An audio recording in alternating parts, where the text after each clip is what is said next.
Welcome to our video bulletin for Friday the 4th of September. It's a bit noisy out here with all the roadworks on the Strand, but I'm just about to put the flag up for Merchant Navy Day.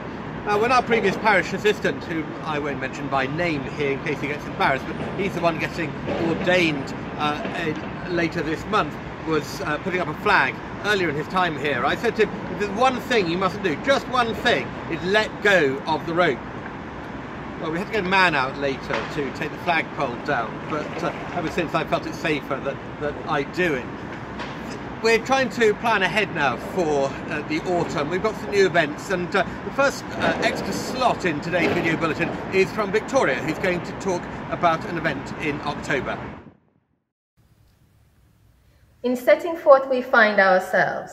On the evening of the 3rd of October in Liverpool Parish Church St. Nicholas and Our Lady, we'll gather here to share music, poetry, and talk about our journeys forth and of finding ourselves and our homes. That won't be the only event in October, obviously, and earlier on that same day we'll be hosting the Lord Mayor's Civic Service here. We've got other things in the autumn as well, which we've mentioned before, and in particular I'll remind you of the confirmation service, which will be on the 6th of December. We're just gathering the names now, and then we're going to set some dates of some preparation. We've got plans as well for some other learning and development and growth opportunities that we can have together in the autumn. Obviously, working around all the current restrictions will be the new thing which we're grappling with, but we'll make sure that we've got a chance to study the Bible, look at church history, and do some other things to develop our life together as a congregation. Now, as part of our Friday bulletin, Father Fergus has been meeting members of the congregation, and at the moment I'm putting up the flag for Merchant Navy Day, and he's been meeting Claire this week. Now, Claire's got a particular connection with the sea because she married a sailor. Nick used to be in the Royal Navy, but then he left to follow his dream and become an accountant.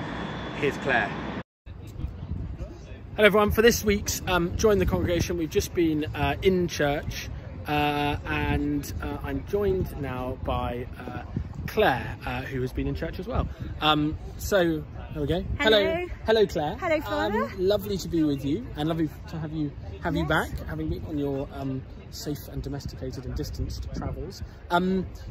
Tell us about yourself. Tell us about your time at St. Nick's. Introduce yourself to the rest of the congregation. I know a lot of them know you anyway. So I think I first came to St. Nick's when I was about 9 or 10, which is a very long time ago. When I was a child, we used to attend Holy Trinity Wavertree regularly, but we used to come to St. Nick's as a special treat. And my father brought me to a midweek Eucharist on the Feast of Candlemas.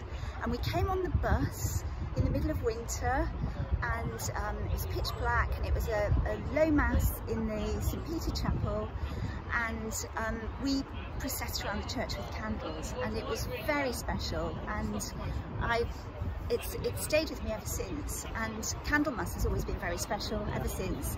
And in fact, Anna was baptised on the Feast of Candlemas, which was absolutely lovely. A good Candlemas name as well, Anna. Yes, very good. Absolutely. So, and then we used to come on Sunday mornings occasionally, and it was a treat because you used to get toast in those days at St. Nick's.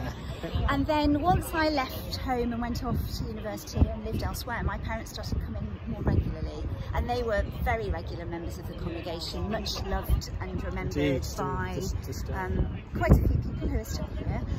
And so then when I moved back to Liverpool about 20 years ago, I started coming here on a regular basis, brought Nick with me, and we were married here, and then Anna was baptised. Yes, it's a long and happy association. It's a big part of our lives, and a very special place. Very lucky to have you. And how have you found lockdown, the pandemic? Well, it's been strange, hasn't it, for everybody, and particularly with my work.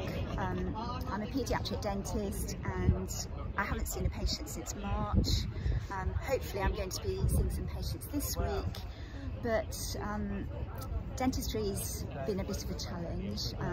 Some of my colleagues have just seen emergency patients. I've been involved more on a management side, kind of writing policies for managing through the pandemic and policies for recovery of services. So hopefully those services will be recovering soon, because there's certainly a lot of children out there in Liverpool who need some dental care quite urgently. So well, hopefully it'll all carry on. Claire, it's been lovely to speak to you and lovely to see it. See if we can get a space in the shop. I don't know whether we can, just about distant. Very socially distant. Very socially distant. This is the full length of my arm. It's lovely to have had you for our bulletin, and hopefully come to church next week if you're watching this, and you should see Claire then. Thank you very much. Bye. Thanks. So on Sunday, our parish Eucharist takes place as normal at 10 o'clock. We'll have music as normal from our cantor, and I hope that you can join us in person, or of course via the live stream on YouTube. And then afterwards at 12 noon, we'll be inviting dignitaries from across the city and members of the Merchant Navy and retired members of the Merchant Navy to our annual Merchant Navy Day celebration, which will take place here in the gardens at church. Now let's get the flag up.